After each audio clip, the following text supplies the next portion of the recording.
Hello and welcome to my channel. My name is Sean, sometimes known as The Beast. We've got 4 death metal records to show today.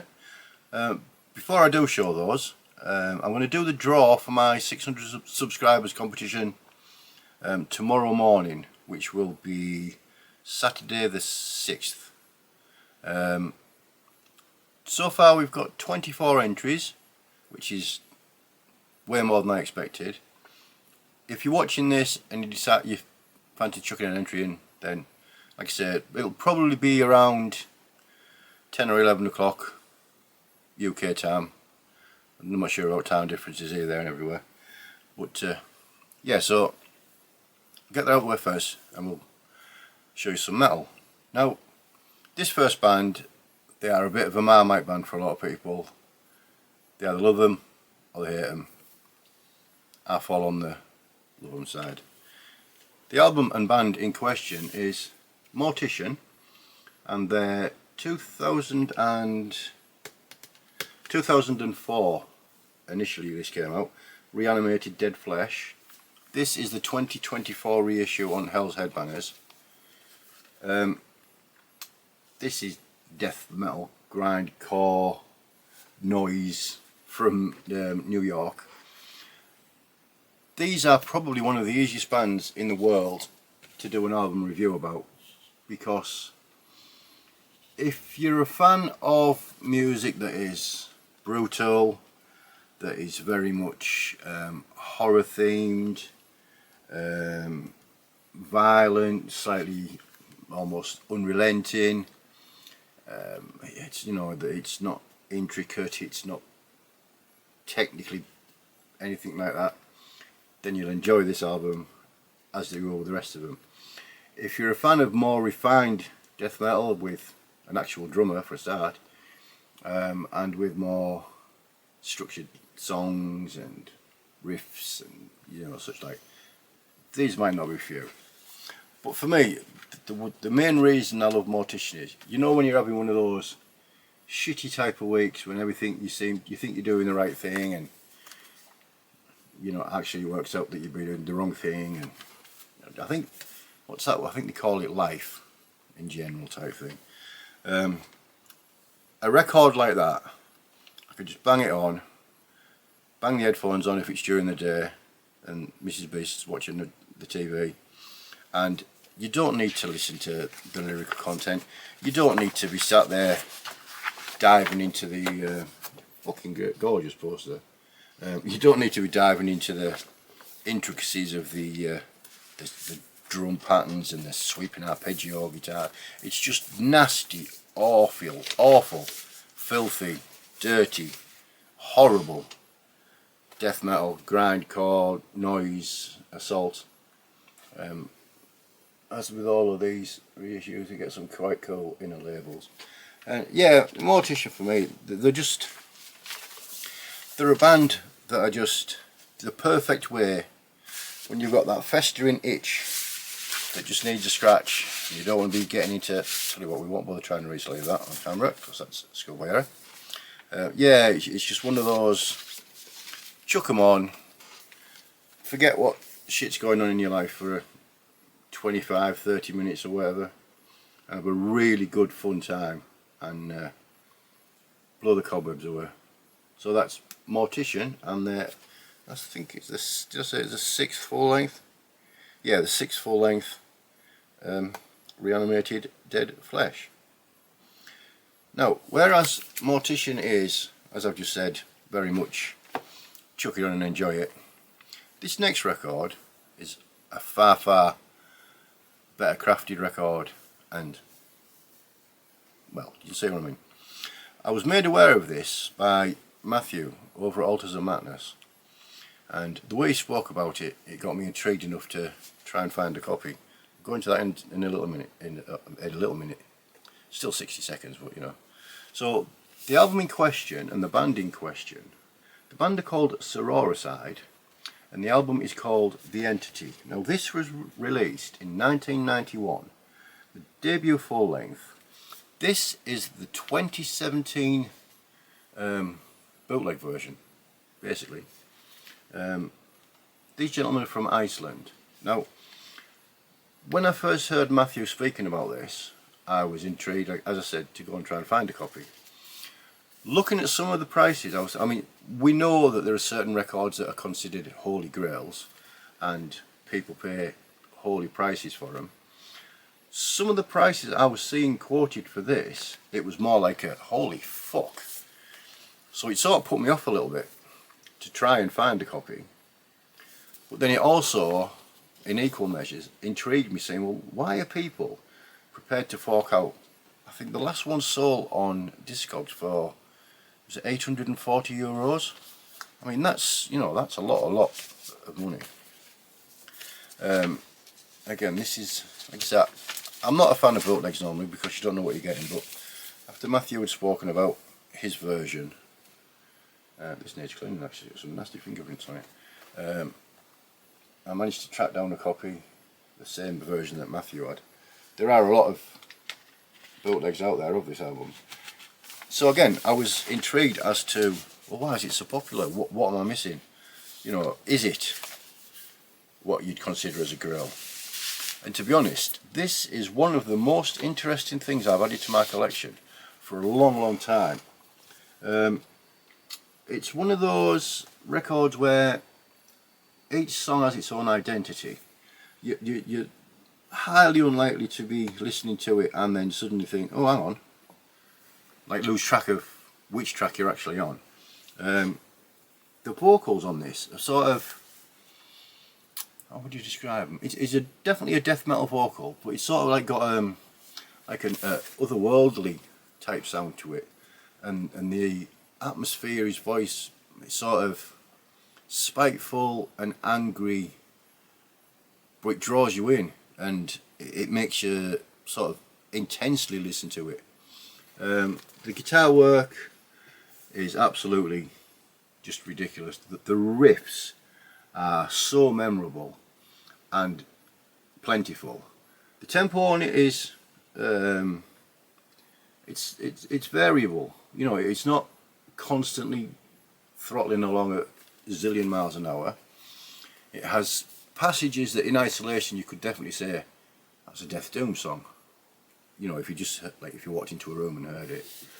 There are certain parts of it you could even consider progressive, but without being too over the top and flowery and intrinsic and you know, self-centered and shit like that. But this is one of those albums that I can see now why it's sort of like got its little niche in the collector market, and people are trying to find an OG copy. The chances of finding one, I would reckon, are probably as rare as Unicorn Spunk, but if I did see one out in the wilds that wasn't the same price as A Small Country, then I'd probably grab a copy. I do apologise, you may hear Mrs. B's coffee in the background. The house is absolutely, we've got a big red cross on the door because it's full of bugs and leprosy and death and murder and all sorts. But yeah, so the artwork on this is quite, it sort of fits what to expect. It's death metal, as I said, but it's cleverer. You know, it's not just your meat and potato type death metal. Really solid album. So if you're watching this, Matthew, cheers for shouting it out. So yeah, so that's Sororicide and their release, their debut and only release, The Entity. Now next up is two albums by the same band. I don't normally do this, but the band in question are a band I've known about for years, and sort of you know, you lose, because they aren't doing anything, you sort of forget about them and such like. So the band in question is Toxemia, and this is their debut full length from 2020 called Where Paths Divide. Now this is out on Emancipation Productions. Yeah, these gentlemen from Sweden, they formed late 80s, early 90s. I think they had a couple of demos, a split and an EP, and then they called it quits. However, almost 30 years later, or just over, they decided to get back together, 2 of the original members and I think 3 new chaps joining the fray, and they released this. So technically it's the debut album after 30 years as a band.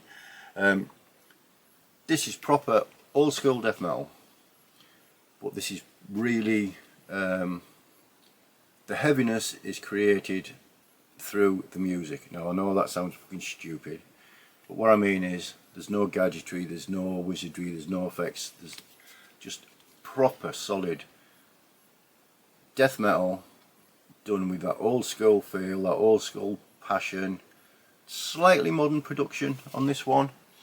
The riffs are absolutely massive. The solos are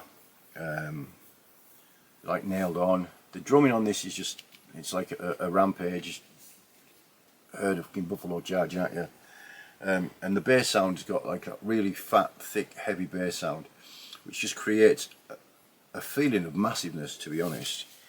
We get the inner sleeve with a picture of the chaps on there and the recording info and such like, and the lyrical content on that side. The one downside to this version, so I've had this version quite a while, and it was one that was sort of like sat on the shelves and forgotten about, it's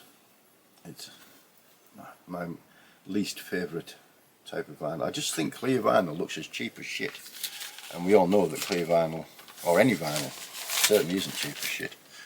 But yeah, this is just an absolutely cracking record. The reason we sort of regurgitated into my imagination and psyche again was they're actually going to be headlining one of the days at Dead of Winter Festival up in Scotland in January. Tickets are available. If you're a fan of death metal at all, you need to be getting a ticket and getting yourself up there. I mean, technically they aren't actually on sale yet, but you know, when they go on sale, grab one. Absolutely fantastic event run by the 2 Kens. Yeah, this will be the 3rd year as well, so hopefully there'll be no fucking train strikes like there was the 1st year. There'll be no storm fuck you like there was in the 2nd year, and we'll all be able to go there and have a merry old time listening to death metal. But yeah, so Toxemia and their debut full length, Where Paths Divide, from 2020. So having heard about Dead of Winter and dragging that off the shelf and giving it a few spins, I found out that they actually released an album last year, which I wasn't aware of. I don't remember seeing anybody show it actually in the VC. So the album in question is, again, Toxemia, and it is called The Rejected Souls of Kerberos. This came out in 2024, again on Emancipation Productions. As a follow-up goes, this is just another wonderful sonic assault on your lug rolls. Now, this has got another lineup change. It certainly hasn't diminished this release at all. This sees the return of the original drummer, and I did write his name down, Emil Norman. And wow, I mean, yeah, that guy knows how to find his way around a kit. Now, when I think of Swedish death metal, I always think of a certain HM2 type pedal. And again, the music on this is what makes it as heavy as it is. There's no HM2 pedal, there's no wizardry or, you know, engineering magic or anything like that. This is just absolutely solid old school death metal done really, really well with a modern twist. I mean, I'd even go as far as to say, if you're a fan of old school death metal, and this one is a proper colour vinyl as well, you'll enjoy it. If you're a fan of modern death metal, you'll enjoy it, because they've managed to combine the two but still keep that sort of savagery and heaviness that's on the previous album. Now, I'm not the biggest fan in the world of bands doing cover versions. On this album, they've done a cover of I Saw Them Die by the mighty Dismember. And to be honest, it's a really, really good cover. Obviously, it's not Dismember, and they certainly put their own little flavour to it. But yeah, it's the last track on the album. It's not a bad way to close the album, to be honest. And with an album that's got 11 tracks, if you're not a fan of cover versions, just don't listen to it. You're still going to get 10 absolute cracking death metal tracks. But yeah, in the 4 years between the two albums, you can tell that the guys have been busy honing the craft, honing the songwriting. I mean, they've been doing it for 30 years, on and off. But yeah, absolutely cracking record. And again, I'm even more intrigued now to see them playing live at Dead of Winterfest up in Glasgow next year. So that's it for this one. Like I say, I'll do the 600 subscribers competition draw tomorrow morning and bang that up. I'll probably get banged up straight away tomorrow. 20, I'm sure the count to 24. I've got all the slips there with people's names on. If you managed to stick it out this long, thank you very much. Apologies for the sound of my voice and for the sound of Mrs. B's coughing as well. Like I said, the house is full of lurgy and bugs and stuff. We've got a black metal update that's going to be done after the 600 subs draw. Might try and bang that up one day during the week, because there's a bit of decent black metal coming. Some of it might even be, if you're not a black metal fan, you might even like it. Anyway, I'm chatting shit again.